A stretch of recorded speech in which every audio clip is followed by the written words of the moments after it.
नमस्कार दोस्तों, ओम नमः शिवाय। स्वागत है आप सभी का इस नए वीडियो में। ओम नमः शिवाय, जय श्री शिवाय, नमस्तुभ्यम, हर हर महादेव। गलत संगत से बचने के लिए सबसे अच्छा छोटा-सा अचूक उपाय माना जाता है, जो कि बेलपत्री की डंडी वाला यह उपाय है। यह उपाय बेलपत्री की डंडी माता शोक सुंदरी जी से आप सभी को एक छोटा-सा उपाय करना है। यह उपाय विशेष रूप से आप अपने बच्चों के लिए कर सकते हैं, अपने पति या फिर भाई या छोटे भाई-बहन के लिए भी कर सकते हैं, किसी भी अन्य व्यक्ति के लिए कर सकते हैं। जैसे यदि कोई भी व्यक्ति शुरुआती दौर में नशे की यानी कि नशे जैसी बुरी लत में आ चुका है, या फिर गलत संगत में आ चुका है, या फिर गलत आदतें अपना चुका है, पढ़ाई में, शिक्षा के क्षेत्र में, नौकरी में, अपने कामकाज में बिल्कुल ध्यान नहीं दे रहा है, इधर-उधर की फालतू चीज़ों में, फालतू व्यसनों में उसका ध्यान जा रहा है, गलत संगत, गलत लत या बुरी जैसी शक्तियों जैसी परेशानियों से आपको दूर करना है, तो ये छोटा-सा उपाय अवश्य रूप से करना चाहिए।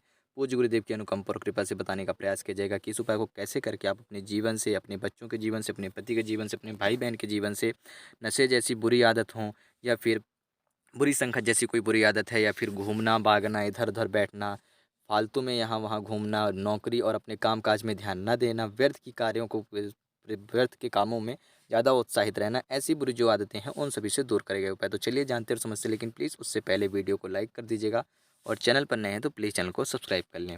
देखिए, इसमें के उपाय में आपको क्या करना है, 2 चीज़ें लेनी है, बेलपत्री लेना है और 1 लोटा शुद्ध जल लेना है। अब जो आपके पास बेलपत्री और 1 लोटा शुद्ध जल है, इससे क्या करेंगे आपको कि सबसे पहले आपके पास जो बेलपत्री, उस बेलपत्री से आपको डंडी उसकी तोड़ करके अलग दे कर देनी है, जैसे कि अभी आप देख रहे हो, तोड़ दी। अब इस बेलपत्री को तोड़ देने के बाद जो आपने डंडी तोड़ी है, इस डंडी को आप समर्पित करेंगे माता शोक सुंदरी के स्थान पे भगवान शिव जी के शिवलिंग पर खड़ी बेलपत्री समर्पित करेंगे, डंडी समर्पित करेंगे, जैसा कि भी आप यहाँ पर देख पा रहे होंगे। यह डंडी इस प्रकार से समर्पित है, ठीक। अपनी इच्छा मनोकामना कहते हुए माता शोक सुंदरी से समर्पित कर दी है। जिस व्यक्ति का लिए कर रहे हैं, उस व्यक्ति का नाम लेंगे, ठीक।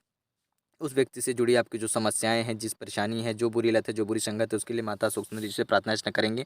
उसके बाद इस डंडी को पुनः से उठाएँगे और आप फिर बेलपत्र की जड़ के नीचे समर्पित कर देंगे। कहाँ समर्पित करना है? आपको बेल वृक्ष की जड़ के नीचे समर्पित करना है। ध्यान दीजिएगा, किसी अन्य वृक्ष के नीचे ना रख कर आ जाएँ आप, बेलपत्र के पेड़ के ही नीचे रखना है। रख दिया, इसके बाद पुनः आप आते हैं भगवान शिव जी के पास जाएँगे, उनके शिवलिंग के पास जाएँगे। यदि बेल पेड़ के नीचे भगवान शिव जी की शिवलिंग है या फिर मंदिर है, वहाँ पर भी आप चाहें तो ये उपाय कर सकते हैं। यानी कि बेल वृक्ष के नीचे शिव जी की शिवलिंग विराजमान है, पूजा अर्चना होती है, तो भी आप ये उपाय कर सकते हैं। भगवान शिव जी की शिवलिंग पे आकर के आपको क्या करना है कि सबसे पहले आपको बेलपत्री समर्पित करनी है। जो आपके पास बेलपत्री थी टूटी वाली, ठीक, जिसमें बिना लकड़ी की, उसके ऊपर 1 लोटा शुद्ध जल आपको समर्पित करना है।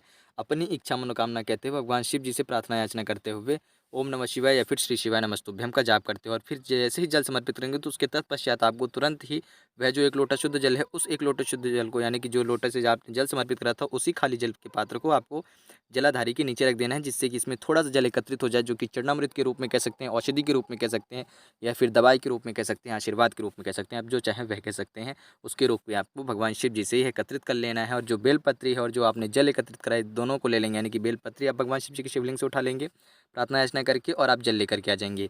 यह दोनों चीज़ें आप घर लेकर के आएंगे और उस व्यक्ति को सेवन कराएंगे। यह निर्भर करता है आपके ऊपर और उस व्यक्ति के ऊपर, स्वयं की इच्छा से लेता है, बहुत अच्छी बात है। नहीं ले रहे हैं तो आप चाहें तो किन्हीं भी अन्य चीज़ों में मिला करके खिला सकते हैं। बेलपत्री का प्रयोग आप थोड़ा-थोड़ा करके सब्जी में प्रयोग करके मिला सकते हैं, या फिर चाहें तो रोटी वगैरह में उसको थोड़ा-सा हल्का सा उसका पाउडर मिला करके, जल को आप किसी भी अन्य चीज़ों में मिला करके सेवन करा सकते हैं। जिसमें चाहें सब्जी छोड़ करके चाय में हो, कॉफ़ी में हो, या फिर दूध में हो, जल मिला दें, या फिर पीने के लिए वह जल माँगे तो उस जल में से ये थोड़ा-सा जल डाल दें और उनको सेवन करा दें। केवल इन क्रियाओं के अनुसार आपको ही सेवन कराना है। बेलपत्री भी हो सके यदि वह स्वयं करते तो चबा करके खा ले तो बहुत अच्छी बात है। यदि स्वयं चबा करके नहीं खाते तो आप अन्य किसी चीज़ों में मिला करके सेवन करा दें। इस उपाय को यदि आप कम से कम देखेंगे तो 3 सोमवार या फिर 5 प्रदोष की तिथि कर लेते हैं, तो आपको इसके अपने आप खुद ब खुद सार दिखना प्रारंभ हो जाएंगे। तो कैसे करना था और किस प्रकार करना था, पूज्य गुरु जी द्वारा बताया गया है। छोटी सी क्रिया, छोटी सी विधि, छोटी सी प्रक्रिया, छोटा सा उपाय, बहुत ही सरल और सहज रूप से आप सभी के समक्ष रखने का प्रयास किया गया है। साधारण रूप से उम्मीद करता हूँ कि आप सभी समझ चुके होंगे, जान पाए होंगे कि इस उपाय को कैसे करना था। यदि फिर भी कुछ प्रश्न हो तो अवश्य पूछिएगा। जय श्री शिवाय, नमस्तुभ्यम, हर हर महादेव, ओम नमः शिवाय।